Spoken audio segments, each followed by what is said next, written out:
नमस्कार, मैं हूं आपके साथ प्रदीप आजाद। राजस्थान में चिंतन शिविर का दौर जारी है पिछले 2 दिनों से और आज तीसरा दिन है। लेकिन इस दौरान जब पूरे हिंदुस्तान की कांग्रेस के जो भी दिग्गज नेता हैं राजस्थान के उदयपुर में जमे हैं और इसी दौरान जब कुछ खबरें ऐसी आती हैं कि कोई नेता, कोई सीनियर लीडर अगर पार्टी छोड़ जाता है या कोई सीनियर लीडर अपनी ही पार्टी से, पार्टी के नेताओं से नाराज होते हैं क्योंकि उनकी अवहेलना की जाती है। कहा जाता है कि जब पूरी मशक्कत की जाती है तो उसका इनाम भी मिलना चाहिए। और हाल ही में इसी चिंतन शिविर में एक बात भी उठी थी कि जो पार्टी में, संगठन में सेवा करेगा उसे ही मेवा मिलेगी, यानी जो मेहनत करेगा उसे ही कुछ न कुछ लाभ होगा। लेकिन आज की कहानी हमारी जुड़ी है एक उस शख्सियत के साथ जिन्होंने लगातार पार्टी के लिए, कांग्रेस के लिए लगातार मेहनत की। जो भी उन्हें आदेश मिले उसकी उन्होंने पालना की, लेकिन हाथ क्या आया? कुछ भी नहीं। और यही पीड़ा अब उन्हें साल रही। आज हमारी बात होगी इसी विषय पर संगीता जी से। आप ऑल इंडिया महिला कांग्रेस कमेटी की राष्ट्रीय समन्वयक हैं। बड़ी एक पीड़ा ये कि जब लगातार पार्टी के लिए, पार्टी के हितों के लिए कोई शख्स काम करता है, कोई कार्यकर्ता काम करता है और जब उसे कुछ इनाम की एक उम्मीद होती है, छोटी सी भी एक उम्मीद की किरण जब जगती है और वहां पर अगर कुछ नहीं मिलता तो वाकई दुख होता है। और ऐसा ही दुख संगीता जी को भी है। संगीता जी, सबसे पहले तो ये जानना चाहेंगे कि अब राजस्थान में चिंतन शिविर का आज आखिरी दिन है, आज रविवार है और आखिरी दिन है। कुल मिलाकर क्या लगता है आपको कि राजस्थान में ये जो चिंतन शिविर हुआ आपकी पार्टी का, क्या कुछ वाकई जो भी डिसीजंस हुए इन्हें कोई अमली जामा आगे तक पहनाया जा सकता है?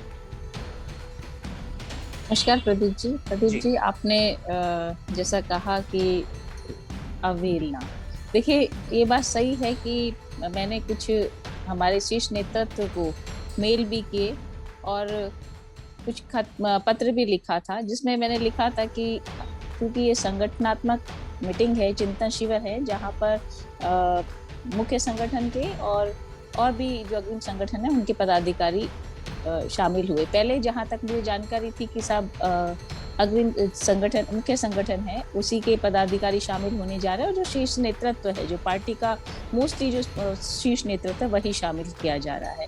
तो मैंने एक पत्र लिखा कि जो हमारे पार्टी के जो 4 अग्रिम संगठन हैं, जिसमें महिला कांग्रेस, सेवा दल, एनएसयूआई यूथ कांग्रेस, तो इनके भी राष्ट्रीय पदाधिकारियों को इसमें शामिल किया जाना चाहिए। और मैं महिला कांग्रेस की बात करूं क्योंकि मैं महिला कांग्रेस की, अखिल भारतीय महिला कांग्रेस कमेटी की पदाधिकारी भी हूँ, और मैं महिलाओं की बात करूँ तो मुझे लगता है कि महिलाएं पार्टी में अपनी महत्वपूर्ण भूमिका अदा करती हैं।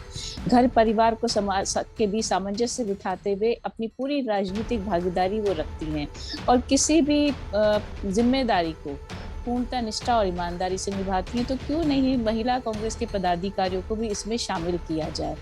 तो मुझे लगता है कि उसके बाद या पहले जैसा भी हुआ, मुझे उस बात से मतलब खुशी भी है कि महिला कांग्रेस के पदाधिकारियों को इसमें शामिल भी किया गया, जिसमें राष्ट्रीय महिला महासचिव और राष्ट्रीय सचिव को शामिल किया गया, लेकिन जो राष्ट्रीय समन्वयक थे उनको छोड़ दिया गया। तो मुझे इस बात से थोड़ी खिन्नता हुई कि क्या राष्ट्रीय समन्वयक अपनी भागीदारी नहीं निभाते या वो काम नहीं करते, तो क्यों उन्हें छोड़ दिया गया, क्यों उन्हें इसमें शामिल नहीं किया गया। और मुझे लगता है कि नव संकल्प शिविर जब इसका नाम है, तो नव संकल्प का मतलब होता है हम नए संकल्पों के साथ में अपनी पार्टी को और मजबूत करेंगे। तो उसी दिशा में मेरा एक सुझाव, विचारनाथ मैंने पार्टी के समक्ष रखा था कि आपको इसको अभी आप सकारात्मक दिशा में राष्ट्रीय पदाधिकारियों को शामिल कर सकते हैं। और जब किया लेकिन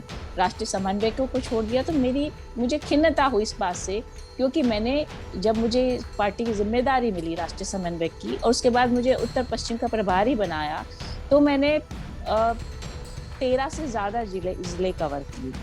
नहीं, जिसमें मैंने 13 से ज्यादा जिले कवर किए और कम से कम 30 से 40 विधानसभा मैंने कवर करी और लगातार, जिसको कहना चाहिए कि जैसे मैं अपने परिवार की बात करूं तो मेरे परिवारजनों का ये कहना था कि लगता है चुनाव तू लड़ रही है, सुबह से लेके शाम तक तुम घूमते हो, तो अब मैं इतना काम कर रही हूँ उसके बाद कोई सुनवाई नहीं होगी। तो मैंने एक, ठीक है, शीर्ष नेतृत्व तो अपनी बात पहुंचाने के लिए बात कही थी, और ऐसा कोई विषय नहीं है।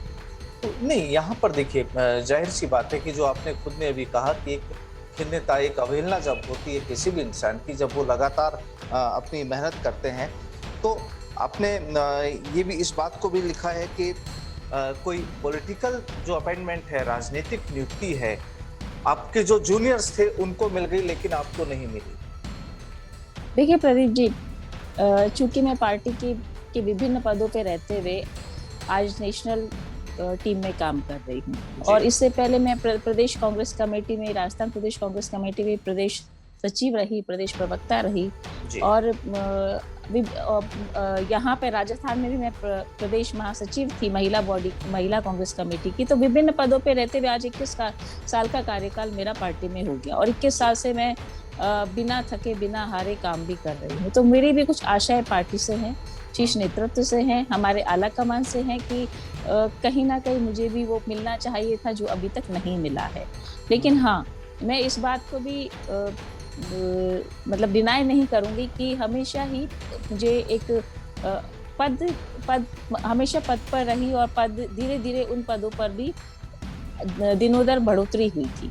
जैसे मैं पहले प्रदेश महिला कांग्रेस में जनरल सेक्रेटरी थी, खेलकूद प्रकोष्ठ, प्रदेश खेलकूद प्रकोष्ठ में रही, फिर प्रदेश महिला कांग्रेस में रही, प्रदेश राजस्थान प्रदेश कांग्रेस कमेटी की मुख्य संगठन में रही। उसके बाद आज ऑल इंडिया महिला कांग्रेस कमेटी में काम कर रही। तो निश्चित रूप से मुझे पार्टी ने संगठन में पद दिया है, लेकिन सत्ता में भागीदारी निभाने का मौका, या फिर मैं यूं कहूं कि मैंने एमएलए का टिकट भी मांगा, पिछले 2 बार से मांग रही हूँ, लेकिन वो भी नहीं मिला। तो कहीं ना कहीं एक निराशा का भाव जो आ जाता है वो आ गया था, आ रहा है। और ये कहिए कि नहीं, ठीक है, काम कर रहे हैं और अपनी बात शीर्ष नेताओं तक पहुंचाने के लिए कहीं ना कहीं ये खुला मंच है। और हमारी पार्टी में ऐसा नहीं होता कि आप अपनी बात नहीं कह सकते।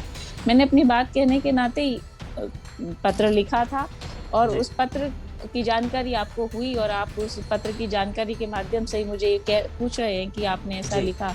हाँ, मैं उसको मना नहीं करती, हाँ मैंने लिखा है और शीर्ष नेतृत्व जहां तक मैं समझती हूँ इस बात पर गौर फरमाएगा। और जो आज तक के मेरी जो पार्टी में निष्ठा है, ईमानदारी है और पूर्ण लगन से मैंने काम किया है, तो उस पर जरूर ध्यान दिया जाए। संगीता जी, जाहिर सी बात है कि देखिए, कोई भी व्यक्ति होगा, पीड़ा होगी जब वो लंबे समय से अपना सब कुछ वहां पर दे रहा है, पूरा वक्त दे रहा है, पूरी मेहनत कर रहा है।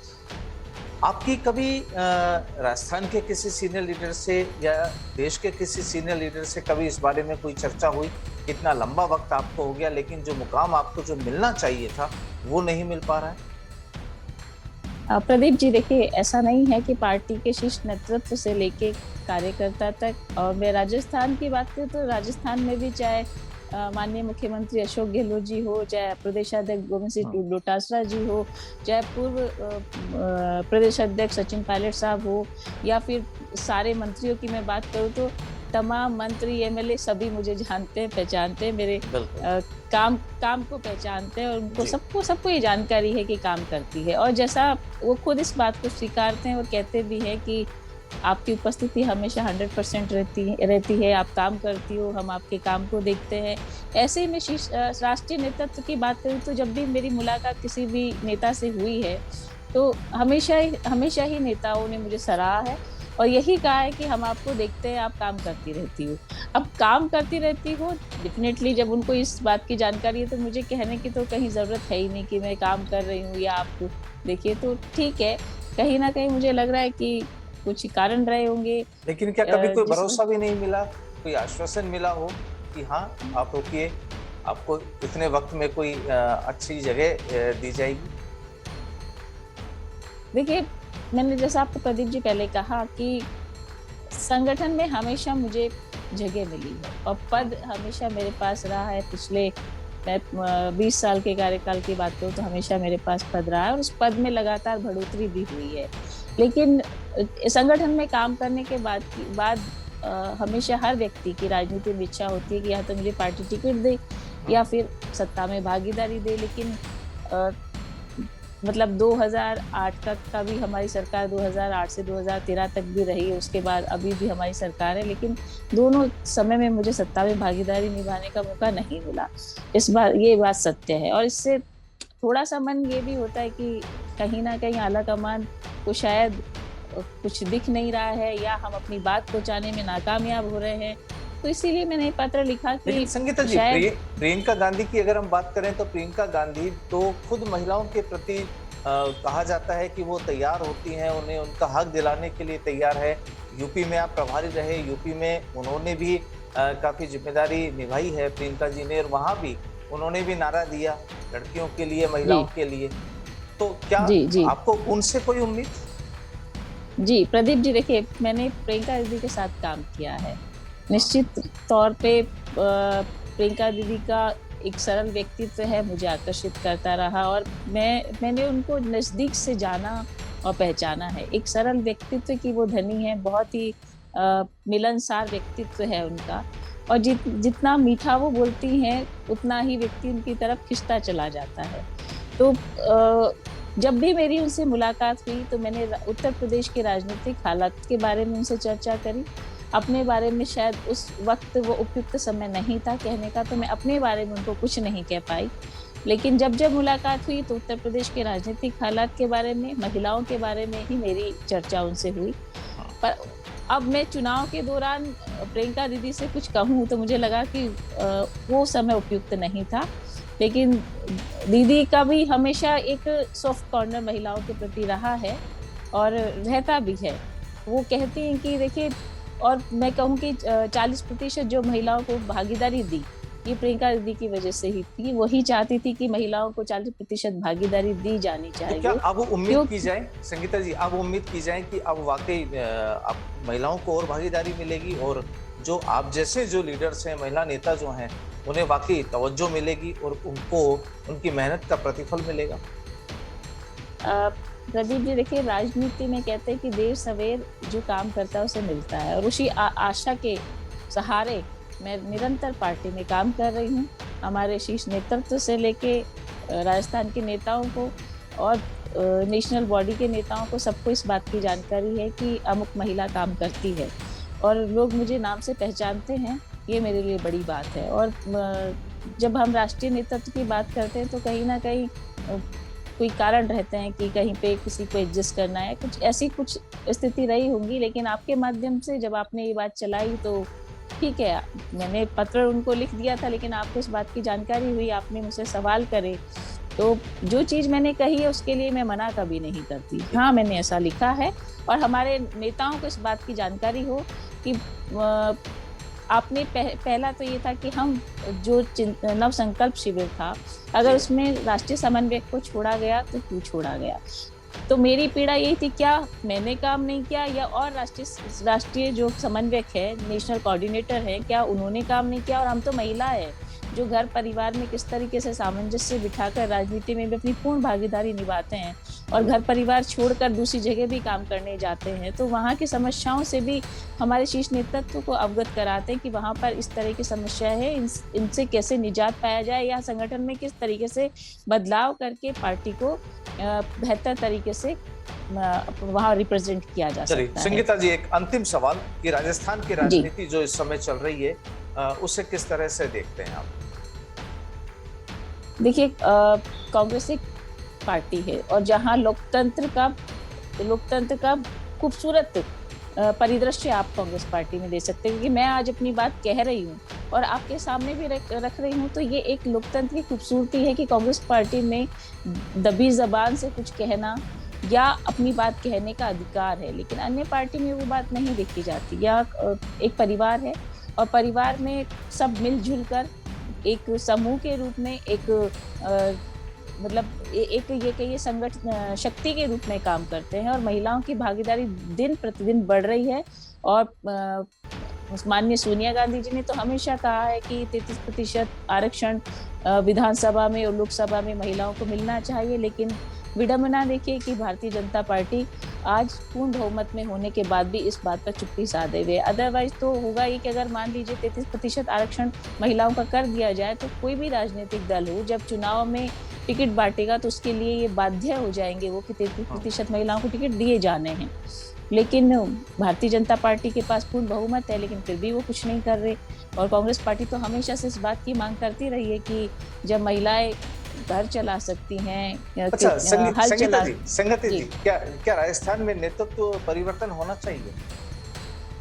देखिए, मैंने आपको कहा कि वो अधिकार ना तो कहने का मेरे पास है और ना ही मैं उस बात पर कोई देखिए, ये जो अधिकार है, ये जो कलम है, ये हमारे शीर्ष नेताओं के पास है और वही इस बात को बेहतर तरीके से जानते हैं क्या होगा क्या नहीं होगा, और इस पर मैं कोई अपनी प्रतिक्रिया नहीं देना चाहूंगी। लेकिन जी लेकिन सरकार ने जो भी अभी आप बजट में भी देखिए जो भी घोषणाएं हुई हैं, मैं आपको एक बहुत अच्छी योजना के बारे में बताना चाहूंगी कि राइट टू हेल्थ हम सुनते थे सिर्फ, लेकिन राइट टू हेल्थ माननीय मुख्यमंत्री अशोक गहलोत जी ने दिया है।